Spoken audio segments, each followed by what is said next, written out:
Hey, Dan here, and in this video we are going to talk about the pros and also the cons of buying an accounting firm.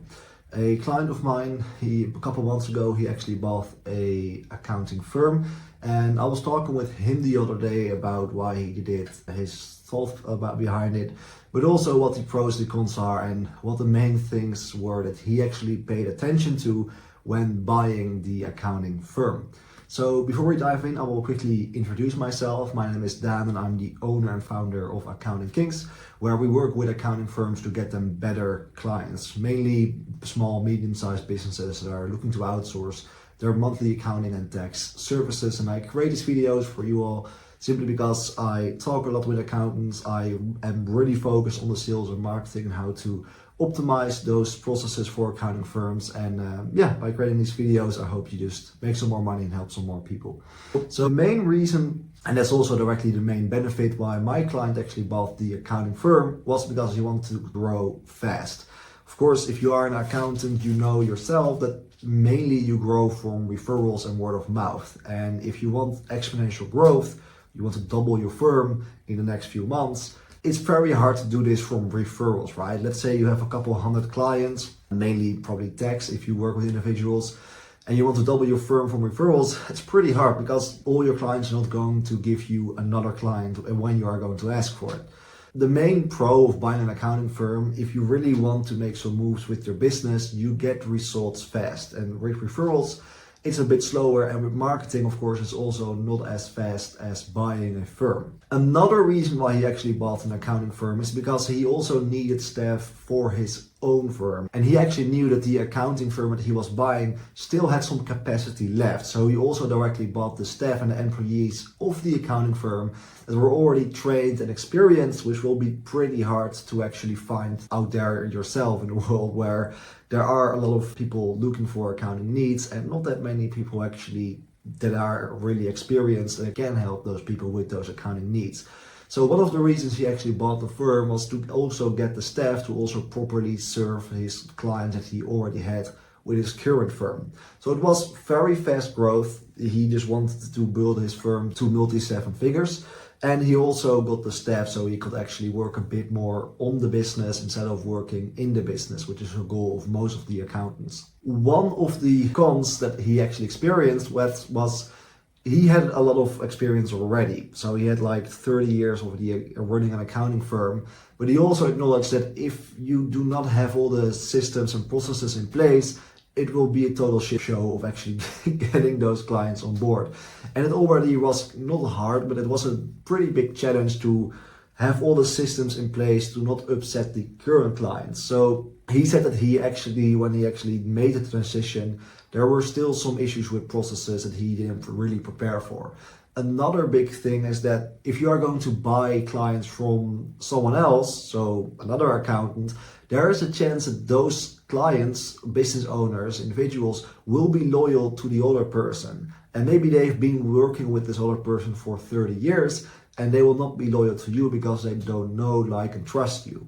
So there is a chance that you are going to pay a lot of money for clients that are directly leaving because they are not loyal to you.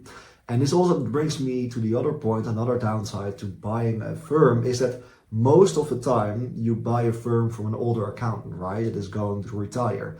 And a lot of the times you also buy older clients because of this, right? Because those clients have been with this business owner, this firm, for like 30, 40 years. Chances are that you are going to pay a lot of money for a client, a business owner that is going to retire or sell the business in like 2-3 years from now. And then you're not going to make money from the actual price that you pay to actually acquire this client, which is another big downside that he actually told me. And luckily for him, he actually did some research and asked, hey, how many clients do you have that are above the age of 60, 65? Because then you are going to pay money with a very big chance of them stopping their business in a few years from now. Another very big downside that he actually directly experienced was that you also buy clients that we label as bad clients, right? The clients that you maybe enjoy working with less and also do not pay you as much as you think you will be worth. It's very hard to kind of get a number on how many bad clients am I going to buy. With age, for example, it's very easy. You can just ask the person that you are going to buy the firm from, hey, what are the percentages of the age groups that I'm going to buy from you?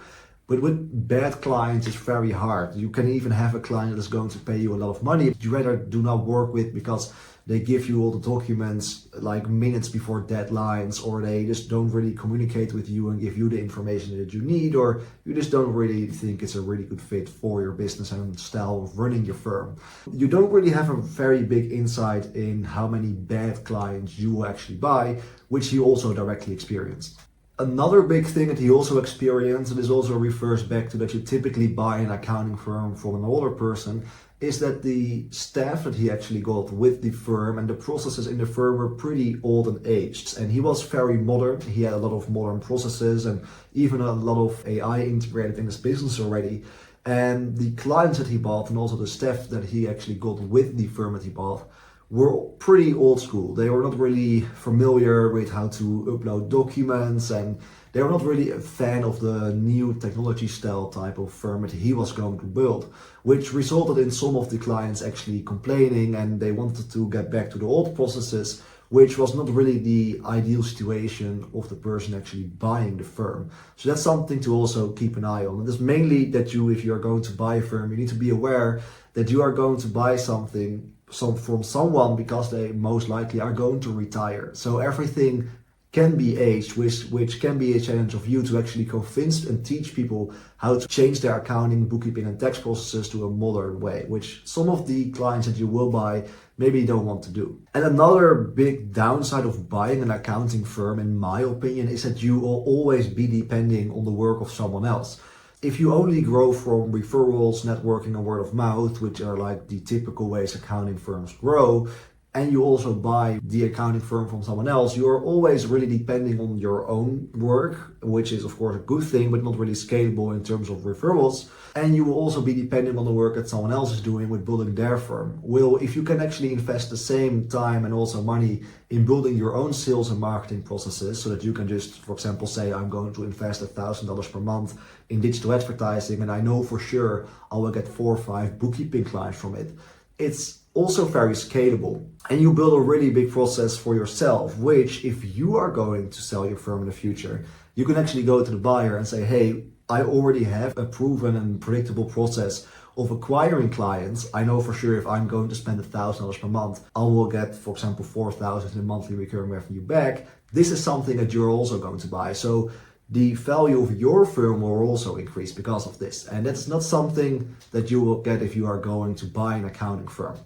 My final conclusion was, and he actually agreed with me, that's that if you are an experienced accounting firm, you know what you are doing, you have all the processes there, you know how to onboard clients, and you are really ready to exponentially grow your firm, of course, buying a firm from someone else is a great thing. It's going to save you a lot of time because, let's be honest, if you are going to do referrals, it takes ages before you grow exponentially. And if you are going to do advertising and marketing, it also takes some time to get everything up and running and before seeing. And also with advertising, it takes a little while before you actually get results from the advertising campaign.